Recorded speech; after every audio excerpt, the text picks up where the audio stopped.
नमस्कार, मैं हूं संजीव त्रिवेदी। हमारे देश में राजनीति में आने वाले दिनों में क्या होने वाला है, अगर इसे आपको समझना है तो आप जरा पीछे की तरफ जाया कीजिए। हमेशा जो भविष्य है वो बीते कल में वर्तमान होता है। भारतीय राजनीति में ये अपने आप में बड़ी खास बात है और समय समय पर ये दिखाई भी पड़ती रही है। जिस तरह से सन 77 में साथ आए थे सभी दल और कांग्रेस के खिलाफ जबरदस्त खेमेबंदी और कांग्रेस को हरा दिया गया था, उसके बाद सब एक एक कर टूटते चले गए और नतीजा उसका यह था कि 1980 के चुनाव में इंदिरा जी वापस जबरदस्त तरीके से चली आई। 1989 में भी कुछ ऐसा ही हुआ था, जब वीपी सिंह के नेतृत्व में वो एक ऐसा मुहिम बना जिसमें राजीव गांधी का 400 से ज्यादा का आंकड़ा 153 सीटों में तब्दील हो गया लोकसभा में। 1984 में इंदिरा जी की मौत के बाद जो सहानुभूति की लहर थी उसमें 400 से ज्यादा का आंकड़ा आ गया और 1989 के चुनाव में आपने देखा वो घटकर 153 रह गया। और उसके बाद हमने ये भी देखा कि वीपी सिंह के मुख्य प्रधानमंत्री बनते ही वो विरोध और आपस में खींचतान और जिस तरह से उस समय के नजारे हैं जिसमें कि आखिरकार मात्र 40-50 सांसदों के साथ वीपी सिंह के बाद चंद्रशेखर प्रधानमंत्री बन गए, उसी कांग्रेस के दम पर जिसे मिलकर हराया गया था और एक एक कर सब बारी बारी से टूटते चले गए और फिर 1991 के चुनाव में कांग्रेस वापस सत्ता में आ गई। नरसिम्हा राव प्रधानमंत्री बन गए।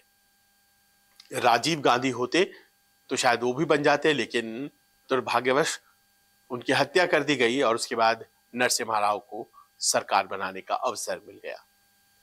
ये कहानी इसीलिए आपको बता रहा हूं क्योंकि कुछ उसी तरह का वाकया अभी पेश आया जब इंडिया गठबंधन नाम का एक अलायंस बनाया गया। उसकी 4 बैठकें भी हुई और फिर वो एक एक करके टूटता चला गया।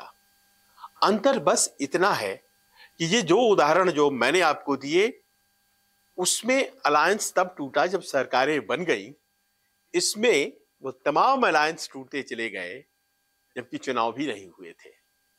एक नई बात जो इस बार दिखाई पड़ रही है। आज यानी कि गुरुवार को आम आदमी पार्टी ने प्रेस कॉन्फ्रेंस दिल्ली में किया और उसने ऐलान कर दिया कि कांग्रेस के साथ पंजाब में कोई गठबंधन नहीं होगा। दिल्ली वाला मामला अभी भी लंबित है, लेकिन पंजाब में कोई भी गठबंधन कांग्रेस के साथ नहीं होगा। कांग्रेस के वहां 8 सांसद हैं और आम आदमी पार्टी की सरकार वहां उनके एक ही सांसद है, लेकिन सरकार तो उनकी है। तो ऐसे में तय किया है कि वहां गठबंधन नहीं होगा। वहीं दूसरी तरफ पंजाब से ही खबर यह है कि भारतीय जनता पार्टी और अकाली दल दोनों साथ आने वाले हैं।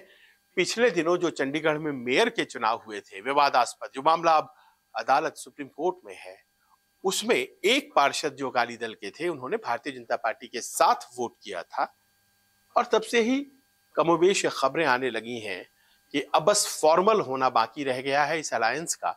भारतीय जनता पार्टी और अकाली दल जो कि सालों से साथ थे, एक बार फिर से चुनाव के पहले साथ आ जाएंगे।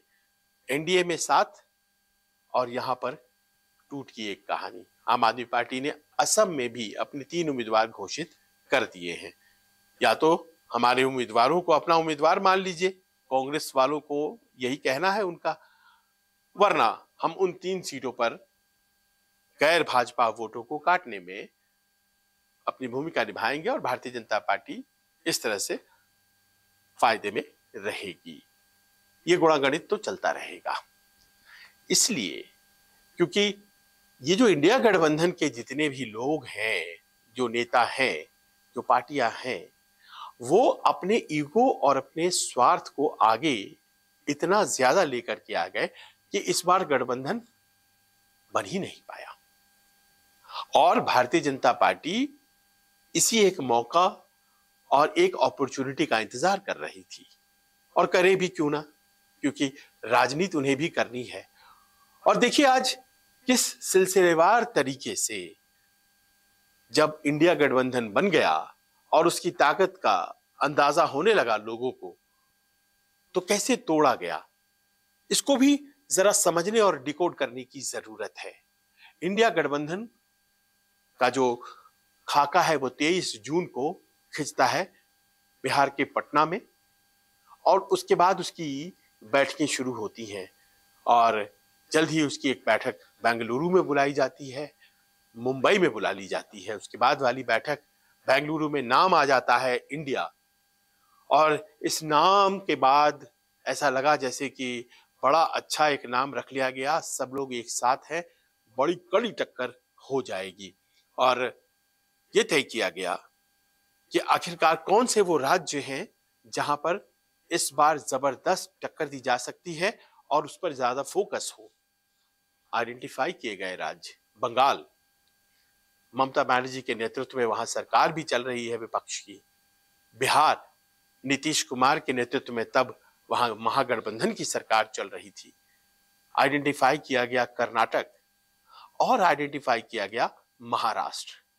अब इन चारों राज्यों की कहानी एक एक कर समझ लीजिए, और समझ लीजिए कि किस तैयारी के साथ और किस अनुभव का लाभ उठाते हुए इतिहास में जो दृष्टांत है उनको देखते परखते हुए भारतीय जनता पार्टी ने एक एक राज्य को इंडिविजुअली लेते हुए वहां इंडिया गठबंधन का जो सिरा था वो धीरे धीरे खोलना शुरू किया, और गठबंधन की गांठें पूरी तरह से खोल दी। पश्चिम बंगाल से शुरुआत कर लीजिए। पश्चिम बंगाल में राहुल गांधी की भारत जोड़ो न्याय यात्रा प्रवेश करती उसके पहले ही वो नाराजगी जो ममता बनर्जी ने दिखाई, और वो दिखाई नाराजगी इस बात को लेकर कि अधीर चौधरी कुछ बोलते रहते हैं। अधीर चौधरी तो सदा से बोलते हैं, मुर्शिदाबाद के सांसद हैं, और एकमात्र सीट जो कांग्रेस पश्चिम बंगाल में जीतती है वो वही सीट है। और अधीर चौधरी इस वक्त सदन में विपक्ष के नेता हैं लोकसभा में। जाहिर है वो अपने हितों के हिसाब से बोलते हैं। उनकी बात का हवाला देते हुए आग बबूला हुई ममता जी, और उन्होंने कहा कि वो कांग्रेस के साथ पश्चिम बंगाल में नहीं लड़ेंगी, सारी सीटें पश्चिम बंगाल में तृणमूल कांग्रेस लड़ेगी। और वहां से पहली टूट हमें दिखाई पड़ती है। हालांकि कांग्रेस वालों ने बहुत कुछ बोला नहीं ममता बनर्जी के बारे में, चिट्ठी भी लिखी कि आ जाइए हमारी यात्रा में शामिल हो जाइए, लेकिन ऐसा कुछ नहीं हुआ। कोई गणित था क्या, कुछ बात थी क्या? क्योंकि इंडिया गठबंधन को बनाने वाली जो चारों बैठकें हुई थी उसमें ममता बनर्जी बढ़ चढ़कर हिस्सा ले रही थी। और आपको याद होगा कि जब दिल्ली की बैठक हुई थी तो उन्होंने प्रधानमंत्री के चेहरे के तौर पर मल्लिकार्जुन खड़गे का नाम उन्होंने खुद ही सामने रखा था।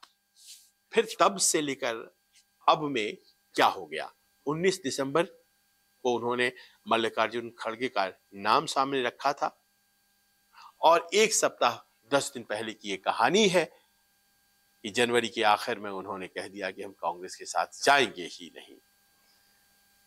भारतीय जनता पार्टी के नेताओं ने बहुत जबरदस्त होमवर्क किया क्या? कुछ लोग आरोप लगाते हैं सियासत करना है तो शायद होमवर्क भी करना पड़ेगा, लेकिन वो जो वहां दिखा नहीं वो बिहार में आपको दिख गया। सूत्रधार माने जाते हैं नीतीश कुमार, और नीतीश कुमार आपने देखा किस तरह से उस गठबंधन को बांधने में जिस तरह से उन्होंने भूमिका निभाई थी, उससे ज्यादा बड़ी भूमिका उस गठबंधन की गांठों को उन्होंने खोलने में निभा दी।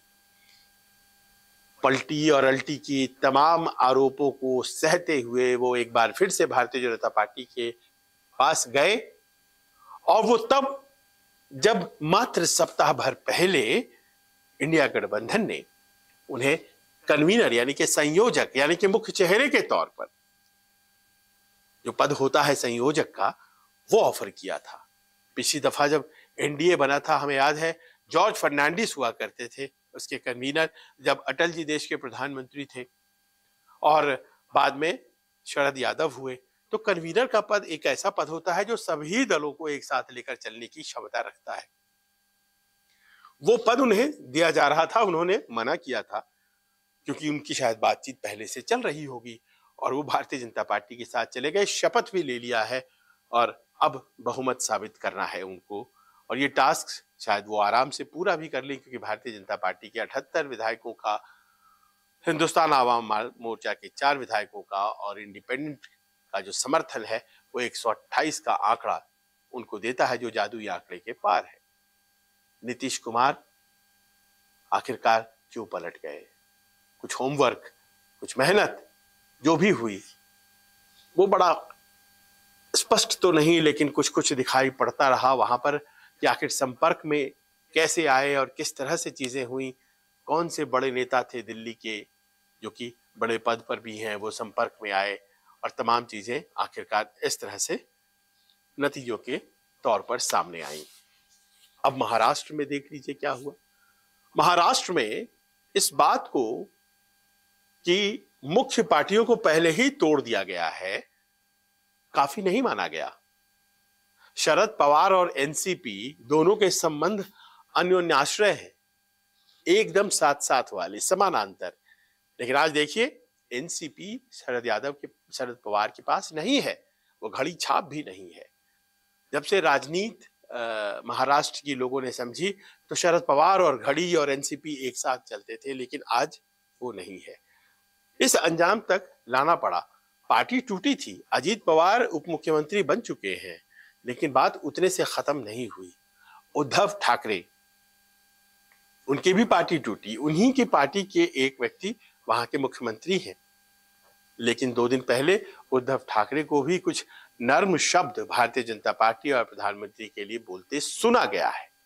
क्या कुछ होमवर्क उधर भी चल रहा है? क्योंकि पहले से ही भारतीय जनता पार्टी वहां मजबूत हो चुकी है। शिंदे जो कि एक बड़ा हिस्सा लेकर के शिवसेना का भारतीय जनता पार्टी के साथ आ जुड़े हैं और सरकार बना ली है। अब ओरिजिनल शिवसेना शिंदे की ही कही जा रही है, मुख्यमंत्री की ही कही जा रही है। उप मुख्यमंत्री जो कि अजीत पवार साहब हैं, उन्होंने एनसीपी का एक बड़ा धड़ा तोड़ लिया और अब आज की तारीख में वही ओरिजिनल एनसीपी है। एक नए नाम के साथ शरद पवार को अपनी एनसीपी चलानी पड़ेगी। तो ऐसे में और ज्यादा मजबूती से अपने गठबंधन को बचाना है। पार्टी और सिंबल सारे इस तरफ आ गए हैं, मेहनत हो रही है, होमवर्क हो रहा है। और ये वो राज्य था जिसको लेकर के कहीं ना कहीं चिंताएं थी कि वेस्ट बंगाल में अगर सारी सीटें ममता बनर्जी उस गठबंधन में जिसमें कि लेफ्ट भी हो और कांग्रेस भी हो जीत जाती हैं, तो 18 सीटें वहां पर भारतीय जनता पार्टी ने जीती थी, उनका क्या होगा? बिहार में 17 सीटें जेडीयू और 17 सीटें बीजेपी को मिली थी, जिसमें से बीजेपी ने 17 ही जीती थी और जेडीयू ने 16 जीती थी। तो अगर जेडीयू उधर रह जाती तो भारतीय जनता पार्टी और उसकी जो बाकी के सहयोगी हैं, क्या वो उस तरह का नतीजा ला पाते? और नहीं ला पाते तो फिर ये जो 400 का आंकड़ा है ये कैसे पूरा होता? और इसीलिए जबरदस्त होमवर्क यहां भी हुआ। उसी प्रकार यूपी के बाद जो सबसे ज्यादा सीटों वाला राज्य है महाराष्ट्र, 48 सीटों वाला, वहां भी बहुत ही सोच समझकर ऑपरेशन को अंजाम दिया गया। और इंडिया गठबंधन की बैठक भले ही वहां हुई मुंबई में, उद्धव ठाकरे और कांग्रेस के लोगों ने उसे आयोजित किया, लेकिन देखिए वहीं पर गांठें किस तरह से खुली और आज की तारीख में एक कमजोर और जीर्ण अवस्था रह जाती है एनसीपी सुप्रीमो कभी कहे जाने वाले शरद पवार साहब की और शिवसेना उद्धव ठाकरे जी की। तो ये कहानी महाराष्ट्र की हो गई। महाराष्ट्र में भी अब एनडीए बहुत मजबूत। चलिए कर्नाटक में ज्यादा दिन नहीं बीते हैं, अभी वहां पर जो विधानसभा चुनाव हुए थे उसमें भारतीय जनता पार्टी, कांग्रेस और वहां जो जनता दल सेक्युलर है, देवेगौड़ा जी की पार्टी, पूर्व प्रधानमंत्री, तीनों के बीच त्रिकोणीय संघर्ष था। लेकिन 2 फैसले लिए गए इस हार के बाद जो कि वहां के चुनाव में हुई, विधानसभा चुनाव में हुई। येदियुरप्पा को साइड लाइन करने का जो खामियाजा भुगतना पड़ा था, उनको वापस सेंटर में लाया गया। उनके ऊपर करप्शन के आरोप हो सकते हैं, लेकिन लिंगायतों में उनकी ताकत को कम करके नहीं आंका जा सकता है। लिंगायत एक नए नेता को एसआर बोम्मई को मुख्यमंत्री बनाया था भारतीय जनता पार्टी ने, लेकिन वो बात नहीं थी। और जाहिर है कि अब लिंगायतों को अपने पास गोलबंद करने के लिए एक बार फिर से प्रदेश अध्यक्ष के तौर पर येदियुरप्पा जी के लड़के को बनाया गया और उन्होंने आते के साथ कमाल दिखाया। उन्होंने जो वोकालिगा होता है समुदाय वहां पर लिंगायतों के अलावा, उसकी जो पार्टी है, अपनी पार्टी जनता दल सेक्युलर देवेगौड़ा जी की पार्टी, उसके साथ गठबंधन भी कर लिया। यानी कि जो त्रिकोणीय संघर्ष है अब उसमें दो कोण एक तरफ हो गए, कांग्रेस अकेली है और ऐसे में जाहिर है कि वहां पर पिछली दफा 25 सीटें आई थी भारतीय जनता पार्टी को, वही आंकड़े आ जाए उसकी तैयारी कर ली गई।